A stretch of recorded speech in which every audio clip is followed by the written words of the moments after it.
A Crack in the Track. A Thomas the Tank Engine story based on the Railway series by the Rev. W. Awdry, illustrated by Tommy Stubbs. Thomas was a little blue steam engine. He lived on the island of Sodor with many other engines. Sometimes Thomas pulled his coaches, Annie and Clarabelle. "Hurry, hurry," said the coaches. Sometimes Thomas pulled freight cars. "Faster, faster," said the foolish freight cars. They would try to push Thomas down the hill. And sometimes Thomas traveled all by himself across the island. He chugged in the rain. He huffed in the sun. And he puffed in the snow. "There is nothing a train cannot do," Thomas said proudly. One morning, Henry the Green Engine would not come out of his shed. He had boiler ache. So Sir Topham Hatt asked Thomas to help. "Peep, peep," Thomas said to the people. "I can take you where you want to go." Soon clouds gathered. The sky grew dark. Thunder rumbled. Plip, plop, clunk. Hail began to fall. It fell on Thomas. It fell on the tracks. Suddenly, Thomas's driver saw trouble ahead. "Slow down," said the driver. The hail had made a crack right there in the track. Thomas came to a stop. His driver called out, "We cannot go forward, and we must not go back." "Everyone off," the conductor said. "Now, what shall we do?" said the people. They climbed down from the coaches and climbed up to the road. Bertie the bus was just passing by. Bertie beeped his horn merrily. "A bus is as good as a train," he said. "I can take you where you want to go." All the people climbed on board Bertie. Bertie scooted down the road. "A bus is as good as a train," the people said. Suddenly, Bertie's driver saw trouble ahead.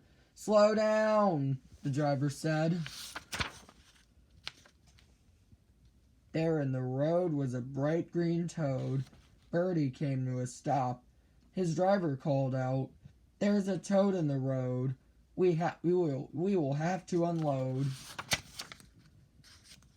"Everyone off," said Bertie's driver. That toad in the road caused a fuss on the bus. "What will happen to us?" the people said. Then they walked down the road to another train station. But the trains were not running. "Why not?" asked the people. They soon found out. Thomas was still stuck at the crack in the track. Percy was stuck there at Thomas's back. Gordon was stuck behind Thomas and Percy. James, with 2 freight cars, was in quite a hurry. The freight cars were needed in the yard, but James could not get past Gordon and Percy and Thomas, and the foolish freight cars refused to back up. "No, no, no," they said. "We will not go," they said. So no trains could move up, and no trains could move back. They were stuck where they were at that crack in the track. "I guess there are some things that a train cannot do," said Thomas's driver. "We need help," said Thomas, "and I know just who to call." Thomas's driver called Sir Topham Hatt and told him Thomas's plan. "An excellent plan," Sir Topham said. "Please thank Thomas," he added.